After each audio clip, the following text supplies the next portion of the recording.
it works. All right. Thank you all for joining us at the Changing Societies, the Rise of Populist Politics and Its Impact on Social Movements, Values, and Policies panel, hosted in partnership with the Arab Center for Research and Policy Studies. My name is Dana El-Kurd. I'm a researcher at the Arab Center.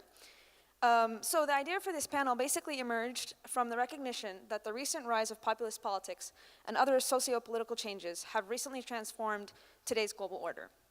Many have made the argument, even those considered on the liberal or on the left basically, that the current surge to the right stems from societal intolerance against waves of refugees and immigration policies. I'm sure many of us remember that Hillary Clinton recently faced a backlash for this kind of comment. However, others have pushed back on this explanation, tracing the cause of this shift to the middle class's economic grievance. They characterize the rise in populist politics as an angry response to a globalized world that often appears to benefit only those in power, as well as decades of increasing inequality and resentment towards a political system that has left many parts of society feeling marginalized and disempowered.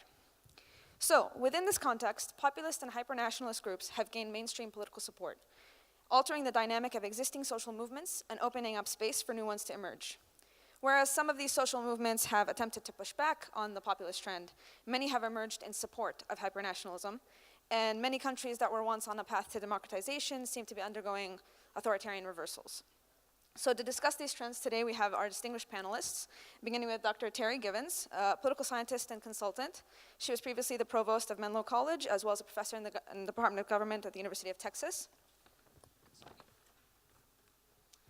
There, she was also the director of Robert Strauss's Center's European Union Center of Excellence, and the Center for European Studies and the France UT Institute for Interdisciplinary Studies. We also have Dr. Hamid Dabashi, who is the Jacob Kevorkian Professor of Iranian Studies and Comparative Literature at Columbia University. He received a dual PhD in the Sociology of Culture and Islamic Studies from the University of Pennsylvania.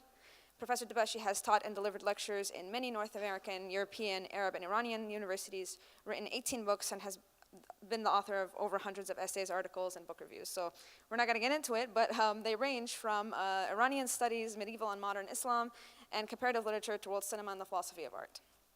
And finally, last but not least, we have Dr. Abdul Wahab Al-Afandi, Professor of Politics and Dean at the School of Social Sciences and Humanities at the Doha Institute for Graduate Studies.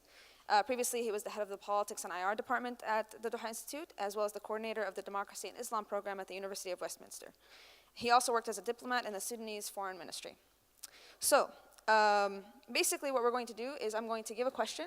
You guys will have a few minutes, because we're a smaller panel, I'll give more time. And then once that first question is done, I'll open it up to the second and third questions, and we can have kind of a discussion. Okay, so for the first question, how do you think the influence of new populist movements will change social and political institutions in your respective regions? So we'll start with Dr. Terry.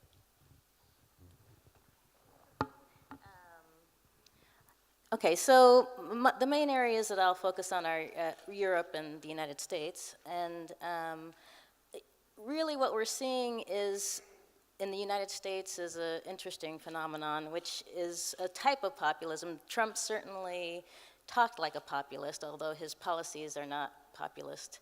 The tax cut went to the rich. A lot of the policies have actually hurt the working class. I just saw an article in the newspaper talking about how one of the states that really went for Trump in 2016, West Virginia, is even poorer now than it was prior to the election. And so I think it's important that we talk about what is populism, first of all, because I think there's a tendency to look at somebody like Trump who talks like a populist and say this is populism, but it's not populism when they don't actually have populist policies. So.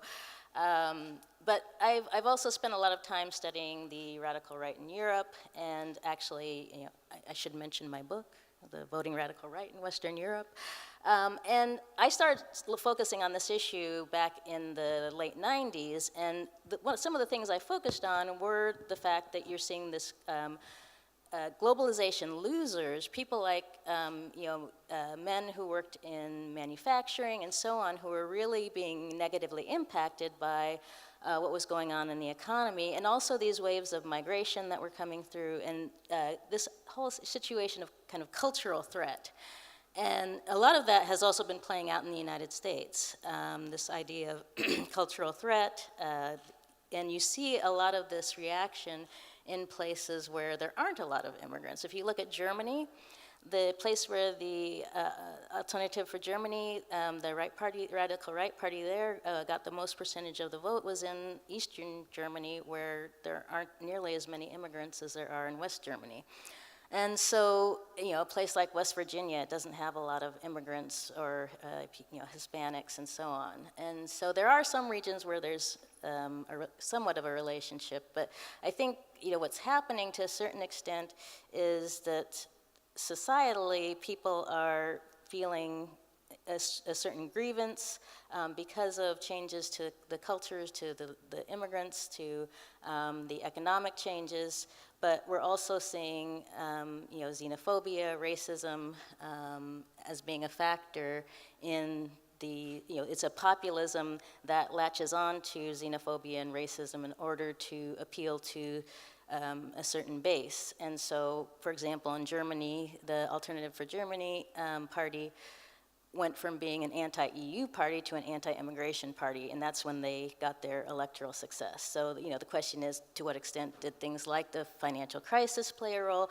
And I think as we're seeing, we have to think about the economic changes as being structural changes. So I think that comes back to the question is, how are these structural changes, which are in a way triggering xenophobia and racism, going to impact we've seen the changes in party structure, so we don't hardly have any social democratic parties left in Europe. They're all in decline. The Democratic Party in the US showed a comeback in the midterm elections.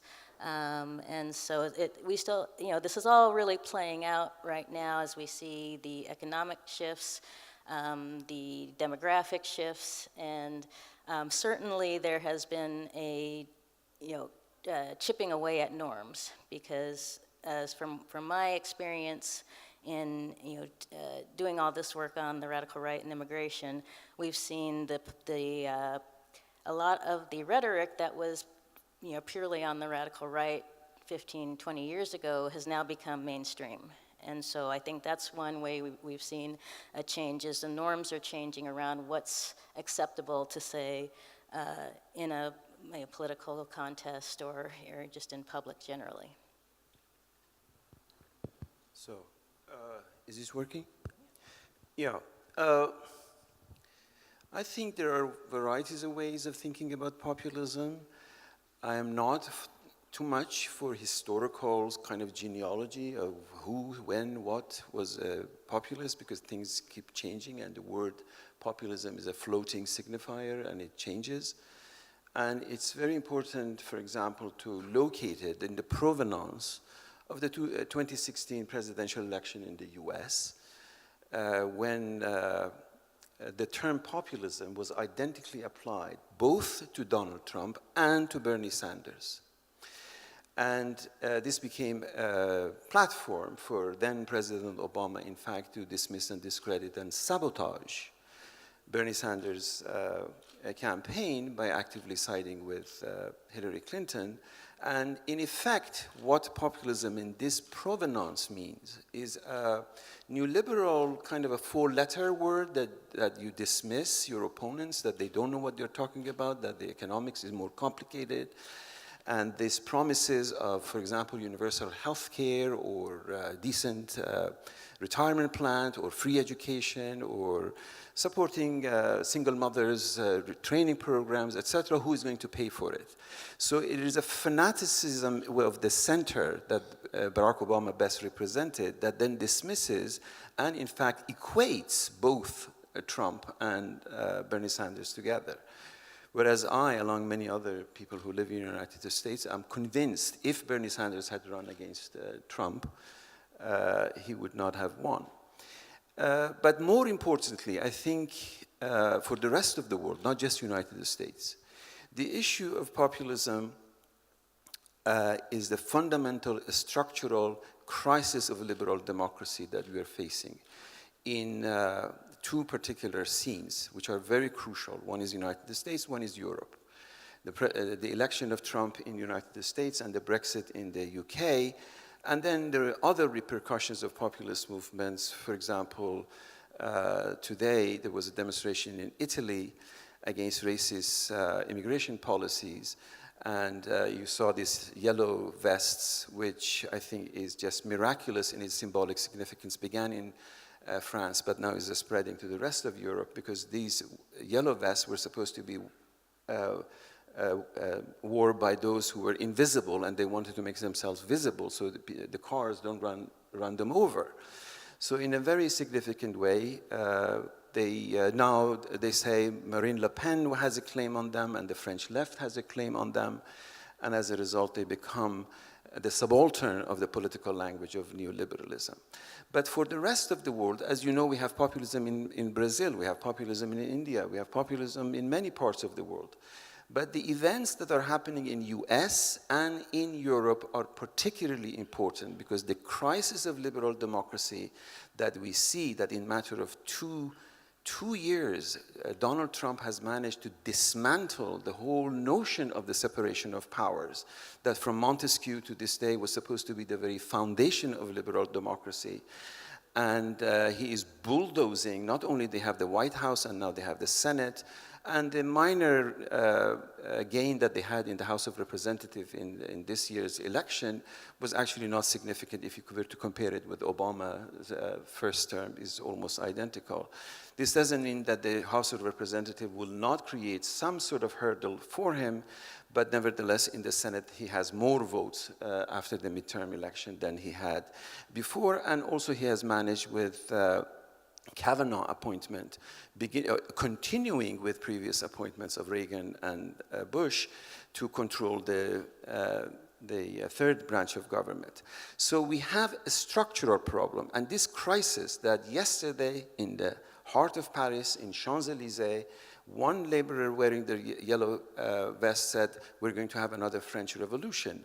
This structural violence catapults and dismantles the notion that this thing that calls itself the West is a blueprint, is an ideal towards which other societies in Asia, Africa, Latin America have to gradually move, that gives rise to theories of democratic transition. We are not there, we are getting there. But with the rise of this structural crisis, in my opinion, in Western liberal democracies, that you see them in Europe and you see them in the US, and by extension the European colony in Israel, it is the sign of a historic momentum that has crescendos under the pressure of economic crisis, that does not help if you dismiss all those who voted for Trump, or they are racist, xenophobic, Islamophobic. They are not. No doubt there is a component of those who voted for Trump. But there are actually a structural deficiency. The globalization and the discontent that it has created, this is a known fact. It creates structural violence. 820 million human beings, according to UN, go to bed hungry every night. 320 million, the size of the United States, are migrant laborers roaming around the globe in search of a half-decent job. These are the structural deficiencies. This have nothing to do with xenophobia or anything. Populism, xenophobia, racism, etc., are symptoms of something far more serious rather than the cause of something far more serious. So we need to pay attention to the fact that the politically liberal democracies are in crisis. In one way is for places like United States, where I live, this is catastrophic. I think the corruption of the Democratic Party and the fact that Hillary Clinton wants to run again could be a catastrophic blueprint for another term of Donald Trump if Mueller doesn't get him before. The same is with Europe. That is, if you look at the pickle in which the UK now finds itself, that paradoxically EU is pushing UK to let go of its colonial possessions in Ireland, you cannot but feel sorry and sympathy for those who are at the receiving end of these catastrophes and the charlatanism of Nigel Farage and Donald Trump and so forth. But in a more general sense, a more theoretical sense, more comparative, global sense, the fact that we have lost any sort of a teleological direction, that people in the Arab world or Asia, Africa, Latin America were just moving, and maybe in 150 years from now, people in Iran or Turkey, or I don't know where, we will have a Turkish Donald Trump or an Iranian Donald Trump. We have at least disabused ourselves of that illusion. We're all on a common level playing ground, and the fact that a 14-year-old Swedish environmental activist shamed everybody yesterday in the UN conference on the environment is an indication that there are far more serious structural, environmental, political, population moves that are happening around the globe, in which there is no center and there is no periphery to anything. And as a result, we need to go back to the drawing board, politically, economically, socially, culturally, etc., all on the same level ground, to rethink both the presence of our globe, deeply endangered species we are, that savagely we have abused our earth, and also politically where it is that we are going to go. Thank you very much. I think what I'll focus on is probably the interactive nature between the populism which is taking place in the West, and also similar movements and also policy consequences in the other side, in the other parts of the world. The main, at the moment, the main impetus, especially in Europe, for populism is, as Hamid rightly pointed, is anti-immigration policies and xenophobia, and in another sense also the globalization pressures. Now, it is interesting that these immigrations are also consequences of policies. The Syrians didn't choose to leave their country. They would have happily stayed in Halab or Damascus or Ghouta if they were allowed to. Now, the whole world was watching as these people were, their homes were pulverized, and they were just thrown out of their home. As I said in a previous intervention, suddenly for international community, genocide became an alternative kind of policy, a policy option, that you participate by the bystander in genocide and allow people to be actually exterminated. Similarly, the policies in Palestine, the policies in Iraq, I still remember, I am old enough to remember that when Saddam Hussein occupied Kuwait, the military option to remove him was taken, and the siege of Iraq was also implemented. And I remember our foreign minister at that time, Douglas Hurd, was saying, everybody has predicted doom if we intervene militarily in this, and see, nothing happened. All is quiet.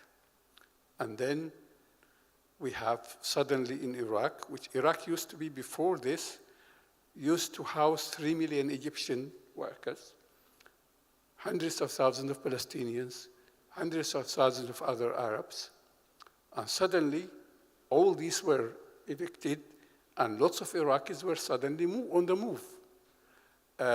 Then the other folly of invading Iraq was also undertaken. And lots of more Iraqi immigrants were driven off their homes as a consequence. So you implement the policies, the consequences come home, and then this populism takes root. Now, populism is simply a simplistic narrative.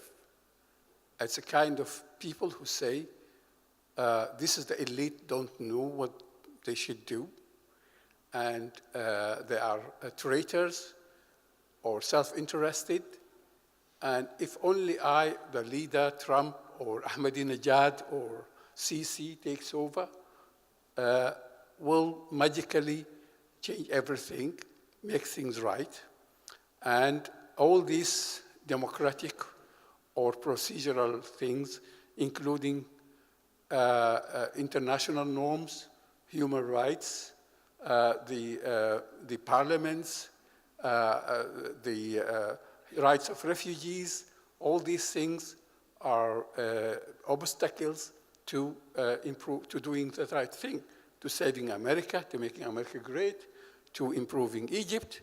Of course, whether from the left or from the right, it's usually based on mythology and half-truth. But in any case, one of the most important things about it is to demonize some group, to demonize some category, to make values and important things look as an obstacle to doing the right thing. And usually, this is based on narrative of insecurity, of creating fear, exploiting fear. And in this regard, it's up, of course, to the elite themselves who are demonizing this, especially the intellectuals, to come up with alternative stories. And that also happens. We see the people on the day Trump was elected, there was the biggest demonstration of women in America. There was always, and among the young people, there are also people who are telling the different story. In Germany, everywhere else, people are telling different stories. So it's not one-sided, but I think the point that's important here is there are also other intellectuals. I mean, the roots of current populism in America and its Islamophobic, anti-Arab, pro-Israeli narratives was created and promoted by so-called liberal intellectuals.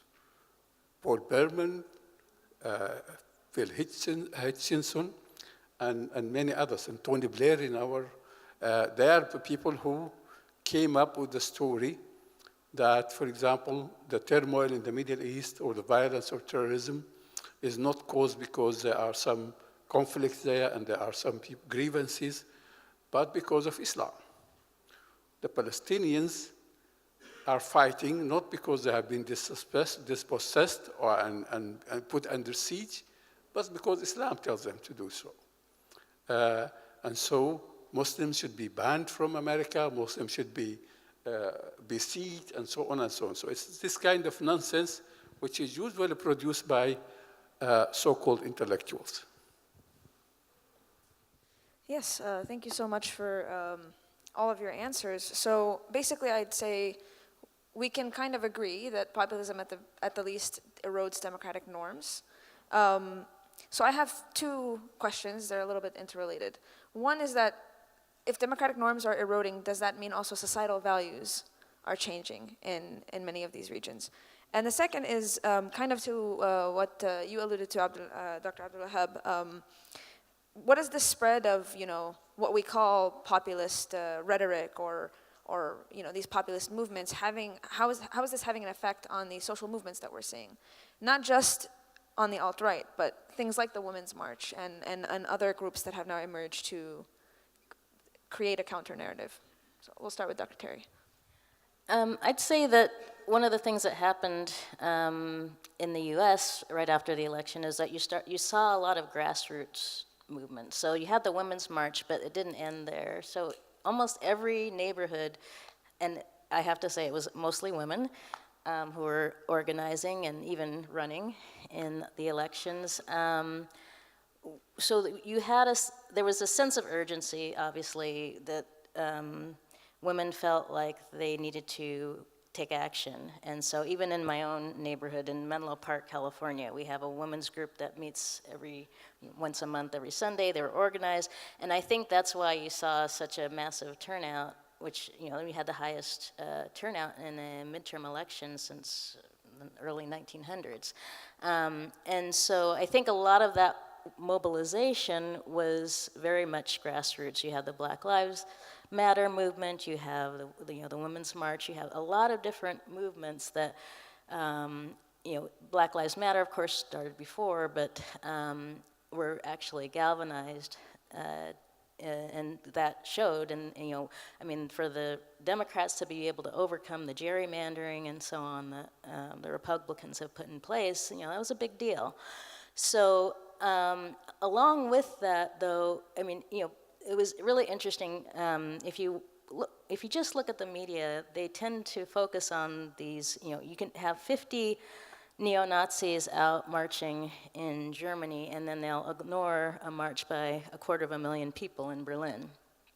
And so anti-racists. And so the anti-racists aren't getting as much media, and that's the same as true in the U.S. The Charlottesville march in Virginia got a lot of media, but you don't see the counter marchers, the counter actions to some of these racist marches and so on aren't getting as much media. So there's a lot going on that is somewhat under the radar, but it is happening, and it showed up certainly in the U.S. in the election results, and it's hard to say how it's going to play out in Europe, but in the recent Bavarian election, there was a lot of focus on the Alternative for Deutschland, but outside of Bavaria, people remind me that within Bavaria, people were focusing on the Green Party's electoral chances, and they did do very well in that election. So even though we're seeing a decline in the social democratic parties, other left parties are having gains, like the Greens in Germany and so on.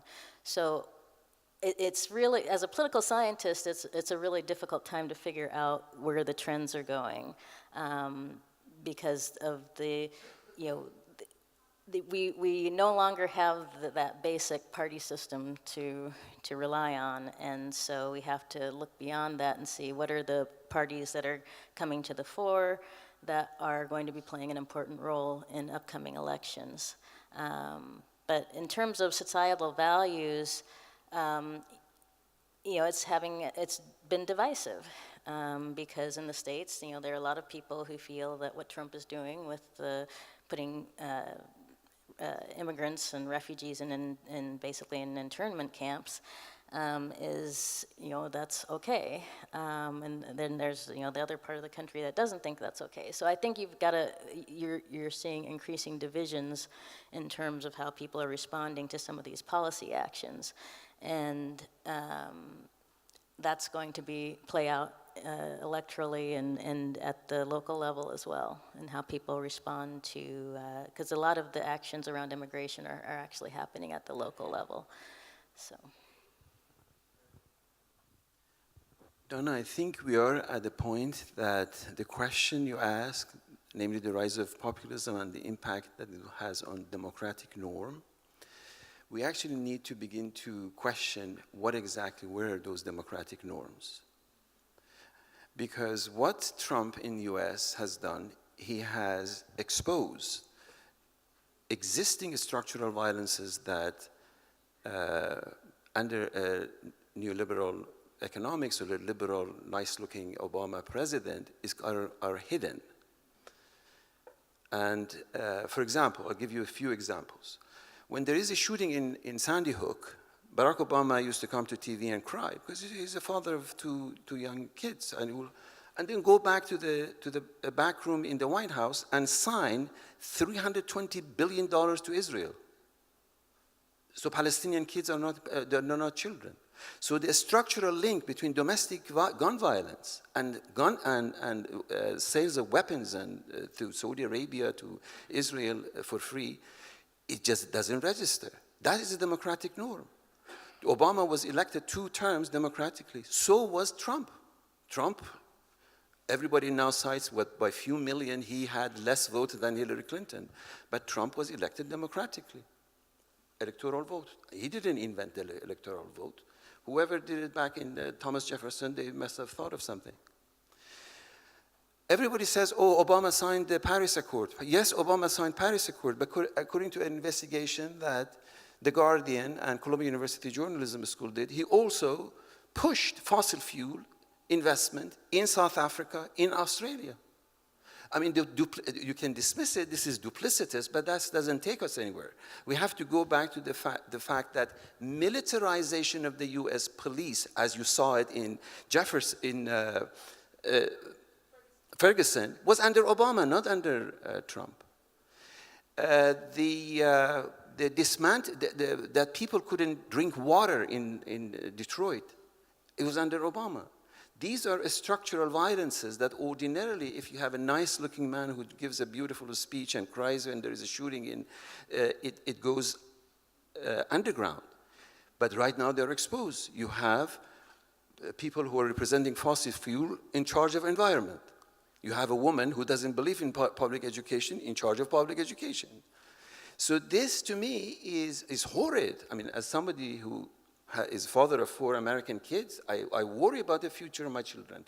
But at the same time, this hypocrisy, this duality, this thing that, you know, within democratic norms, inside United States, certain things are done that now, under vulgarity and charlatanism of Donald Trump, is exposed, but all of a sudden, Michelle Obama receives candies from Bush. People forgot what Bush is a war criminal.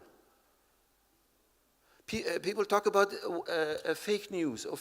Somebody heard about the fake news during the campaign, and when they started shooting at a pizza shop thing. Well, it's a horrible thing to shoot at a pizza shop. But New York Times was the mother of all fake news when they invented weapons of mass destruction. Judith Miller and Chalabi. So, and with the fake news of New York Times, the whole country was destroyed. There is a little bit of what we Muslims do when we stone at the, you know, when you go to the Hajj, those who go Hajj with MBS, I don't know who wants to go there. It's the demonization of Trump hides something far more serious, which is precisely in democratic norms. So we should not just be, oh, populism has corrupted democratic norms. We have to go back upstream to those democratic norms. And could I add one more thing, because I wanted to mention this at some point, which is that, you know, Obama was the deporter-in-chief. He deported more people than any previous president. And so, you know, that's another thing. You know, we look at what Trump's doing with immigration right now, but that was started long before he came into power. Shall I stand up for Obama a little bit?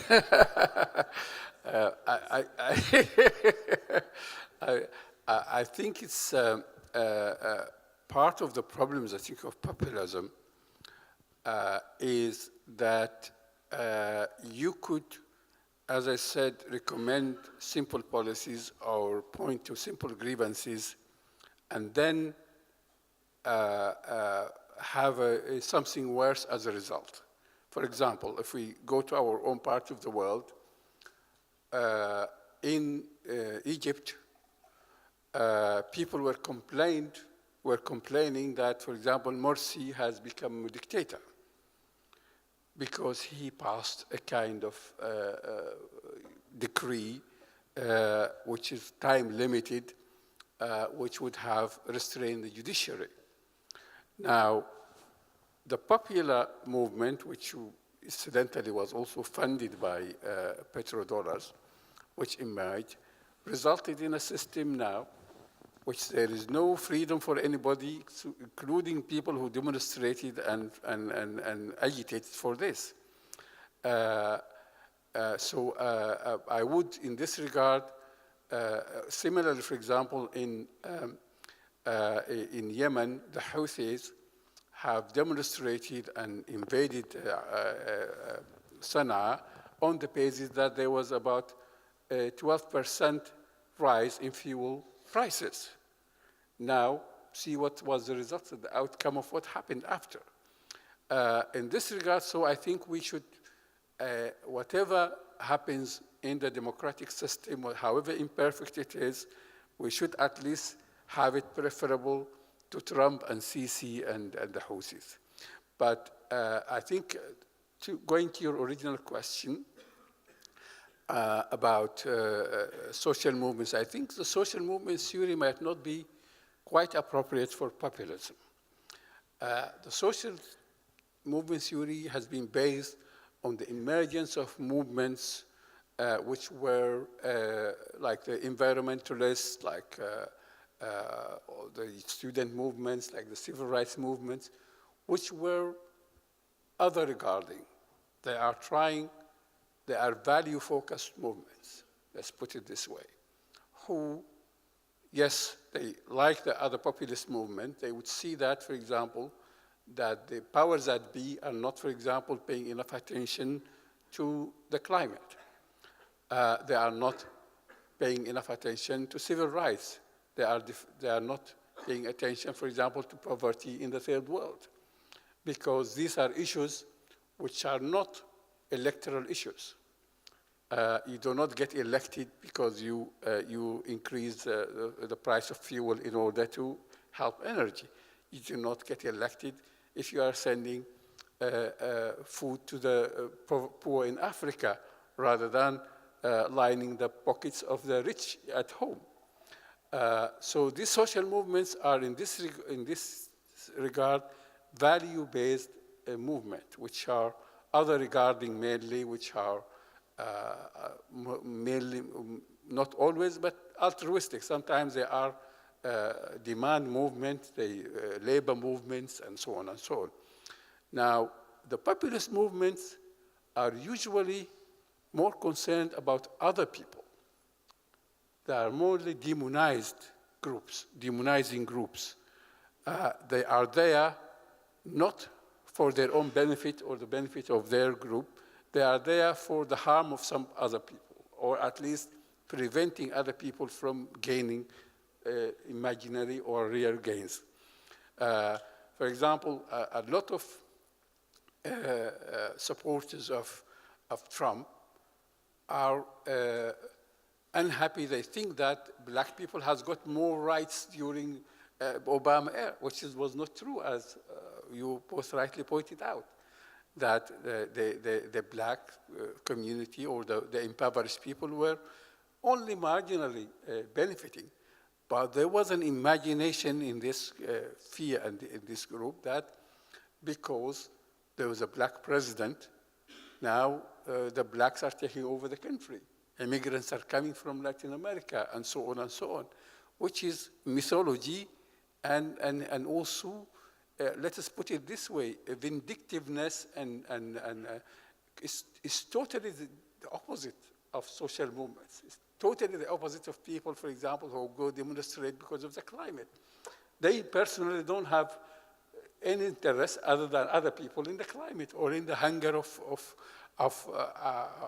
people in the third world. So we have really to have a new kind of theory about this. And in my own explanation of this is, as I said in my latest book, is that it's insecurity. Usually it's narratives of insecurity. People tell these people stories, good stories, about, for example, why black people are taking over America, or why Latinos are going to suddenly, people like Samuel Huntington write that America is going suddenly to be a different America because the Latinos are coming, or because the Muslims are coming, or because this and this. One of the worrying things, for example, in Palestine, the settlers who are taking the lands of Palestinians and dispossessing them are telling the stories of, look, the Palestinians are attacking us and having BDS, which is delegitimizing Israel, and so on and so on. So suddenly you get, populism, I think, in the Middle East started in Israel with Menachem Begin and the others who actually turned Israel into it today. And from there, now it emigrated to America through the right wing and the American evangelists and everybody else. So we have really, our job in this regard, I think, is to deconstruct these stories. I think this is where everything starts and where everything should end. I agree with that. I really do think we need to re-examine the way we're looking at some of these issues, because I think if you look at what's going on, in a state like California, we've touched on the issue of inequality, but really the inequality is a huge underlying factor in all of this. So the combination of growing inequality, but that doesn't necessarily lead to populism. So for example, in the state of California, we're already majority minority. We've got some of the worst inequality in the country. We're not the worst, but we're at the top. And where I live, you've got a community that is just struggling to survive, and some of the most wealthy people in the country, right within 10 miles of each other. And you don't get the same kinds of outcomes. What we tend to see is broader regions that have experienced a lot of job loss and so on. But so to me, I think we need to look more carefully at what is driving this, because you can have a state like California that has huge inequality, and still they're voting for Democrats, and even more Democrats. They kicked the Republicans out of one of their bases in Orange County, and so it's not the direct linkage isn't always there. And yet, you get a state like West Virginia that's not benefiting from, Trump's policies, and they're still supporting him. So I think a big part of the underlying issue has to do with this idea of the other and how it's playing out, and how it's played out, frankly, in the United States for 300 years. Yeah, I actually have a related question, but because we're almost out of time and I want to leave some for Q&A, maybe if the audience is not that active, I will ask my question. Yeah, I'm not sure how Q&A works here. I saw your hand here. Yeah. My name is Amjad Bashir. I'm a member of the European Parliament, and as you know, you touched on the interesting times going on with Brexit. I think deconstruction of the lies and myths is a very important area, the big bad wolf. In the European Parliament, if you talk about immigration, it's the big pull factor, the land of milk and honey. And very rarely do we get them to talk about the push factor. What is it that's causing people to flee? It's the fact that states have failed. Afghanistan, which for 40 years has been invaded, first by the Soviets, then the Taliban took over, and now the Americans for the last 14, 15 years. The society is destroyed. If you look at Iraq, if you look at Libya, war, etc., has made these states fail. And the neighboring states that house the majority of the migrants are having to bear all the burden. And yet, when the migrants seek refuge, we say, oh, no, we can't have them. They have a different belief, different theology, different way of working. We can't. It's the fear of the unknown that these populists build on. The big bad wolf that's coming. Yeah, I came to the United Kingdom as an 8-year-old. I couldn't even speak a word of English. My father and mother couldn't speak either. And yet now I'm a parliamentarian. There's hundreds and thousands of very successful people from Pakistan. The third most powerful man in the UK is the Home Secretary, Sajid Javid. The Mayor of London is Sadiq Khan. There's a testimony of success. And yet, if you talk to some of the populists, they say, oh, these are lazy people. They don't do anything. They live on welfare. And yet when you say, look, they're so successful and they're driving successful cars, they only did it because they sell drugs. So there is a real elephant in the room. The point is, that what is it that's causing these populists to succeed? I differ with the panel a little, please bear with me. I think there's never been a time in history that mankind has been less in fear of disease, less in fear of hunger and poverty. So many billions have been lifted out of poverty. And the diseases we have are due to our success. Obesity, for one. You know, a lot of the diseases we have is because we have consumption, we have a lot of success. The point I'm trying to get at is, how do we tackle these negative scenarios that people are building up? You know, the fact of the matter is that there are some people out there spinning a web, and they're saying, not that, oh, we're very successful, not that we're doing it very well, you know, life expectancy has gone up. They're saying, why is it somebody else is doing so well and you're not doing that well? That's because of these nasty immigrants coming here and taking your jobs. Now, by the way, I am a Brexiteer, but I didn't vote for these things. What I was wanting was a more global Britain, a Britain that has less barriers, that gives trade a chance to people in the third world, in Africa, allows them to trade with us, to lift them side out of poverty. And the majority of people did that. But the question I raise is, how do you really tackle these negative people who spin a yarn against people who are striving to do well? Okay, so I think that what we'll do is take 2 or 3 questions, and then we can all choose. We had someone here, yes. Because I don't want to just go from one section here. I'm Oton Solis from Costa Rica. I have a problem with the definition of populist politics, especially when the subtitle, The Rise. I mean, what is new? What about Hitler, racism, populism, fascism in Italy, and Argentina, Peronism? Why is it that we talk about a new thing? Is it not true that now and then politicians come out and go to the basic instincts of people to try to gain votes? Because if we are not sure that there is something new, then we have problems in facing the consequences.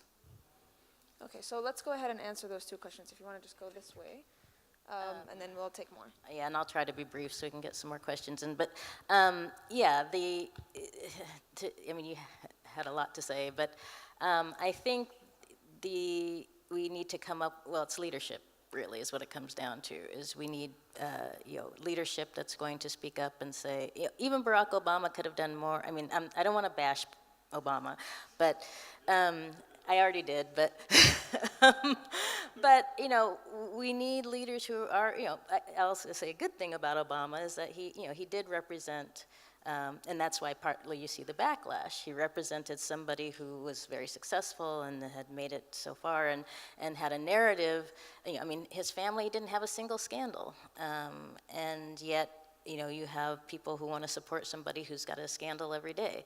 So I'm not sure that there's something underlying we need to figure out here but I do think leadership is critical to changing the narrative, and hopefully the next book I write will help with that. But in any case, yes, populism has popped up throughout history. I mean, the reason we talk about the new populism is because in some ways it has, especially when I was studying this stuff in the late 90s, a lot of the people who were writing about the radical right were talking about the new radical right and how it differed from fascism in the past. And so they were trying to make a distinction between fascism and the kind of the new parties that wanted to work within the system and weren't as anti-institution as some of the fascists in the past. I just wanted to add, sir, I could tell you're a parliamentarian by the way you were filibustering. I'm absolutely delighted for your personal success, and that personal success represents many other success of immigrants in US, in Europe, etc. However, I wish I could share, as a father of 4 American children, your rosy picture, but scientists have given us 12 years, sir. And the rate with global warming and the rate that Donald Trump is going, I don't know if we even have that 12 years. But on turning the question of the impact on social movements around, we have to also know, as my colleague knows very well, that there are the forms of resistances that are emerging in the United States are exemplary also for the world. Look at the Black Lives Matter and the way that it is reconnecting to the civil rights movement in a far more expansive and enabling way. Look at the Women's March movement. Look at the First Nations, Native Americans, and their mobilizations. Look at the manner in which an extraordinary development, Judaism, is parting ways with Zionism in the United States, particularly in the younger generation. Look at the way that Muslims are, in however limited way, entering parliamentary democracy and electoral politics. For the first time, or earliest time, one of the first times that somebody's swearing on the Quran or wearing a Palestinian thobe on inauguration, or refusing to go to these indoctrination trips to Israel, or openly supporting BDS. These are limited but extraordinary developments that are happening. To me, the impact of the populist is not on populist movement, but actually social movements that are resistances to the populist charlatanism. So, yes, right here. Sorry, I meant the person behind you. I'm so sorry. Okay. Yeah. Thank you so much for the panel. So what seems to be behind the rise of populism is essentially the rural areas revolting against the urban areas. And if you look at the map of which areas Trump won, it's basically rural areas go to Trump, cities go to Obama.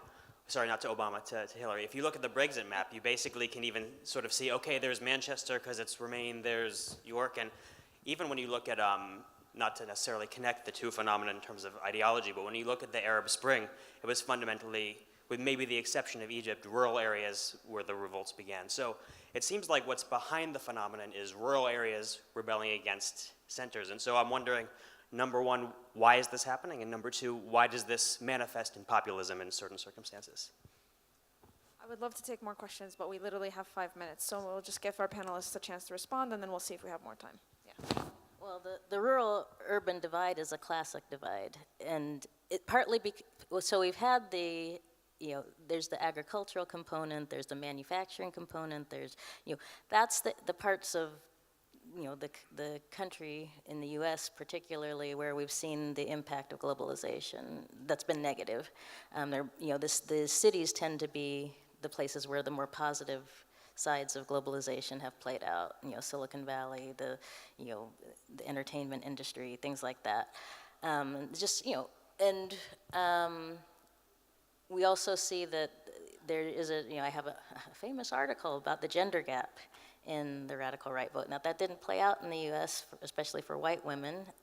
White women voted in a majority for Trump. Black women were the smartest and voted the most against Trump. So there's also kind of a gender gap that's going on, and that's because men are also been the most negatively impacted. So I think there's just that's where you see I think the impact of globalization, but also the mindset of appealing to the macho male bully who's going to take charge and make America great again. I'm going to give my time to Abdul Wahab, but very quickly, there are two ideas that come to my mind. One is ideological, one is material. Ideologically, the role of evangelical triumphalism and evangelical Zionism in rural areas is extraordinarily important in the US. And materially, is the poverty, is the rampant poverty in the rural areas, which translates into votes of this sort. I think I will just tell a story about how, in one instance, which is in Britain, actually, in the 1960s, where populism was defeated by the elite. It was the notorious incident of Enoch Powell, who was a conservative at that time, Shadow Minister for Defense, who made that speech called Rivers of Blood speech, where Britain at that time had a very tiny black minority. But he told the story that the blacks are going to take over the country. And he gave that image, which is of a black man holding the whip for a white man, and that galvanized actually the community in a very surprising way, just as Trump did. And one of the conservative politicians at that time, he said, that guy, he would have, if we had an election at that time, he would have won. Even there were marches from the workers in his support, and he almost just turned Britain into a Yugoslavia, an early Yugoslavia. But the political and the intellectual elites just put him in his place.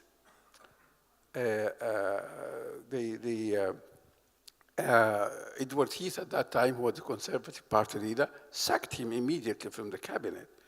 The media worked against him, the intellectuals worked against him, the elite against him, and within a couple of months, this wave has been defeated. So usually, if, these stories, I think is not rural or urban, but I think scare stories sell better among some communities than others. That's, I think, the way it happened in Yugoslavia, the way it happened in many other ways. And I think we have to really look at how this is done, how this rhetoric is built, how it's created, how it's marketed. And it's all, I think, it goes there. Thank you very much. Thank you all so much. We're running out of time, but if you want to accost our panelists at the end. But thank you all for your enthusiasm, and we appreciate your participation.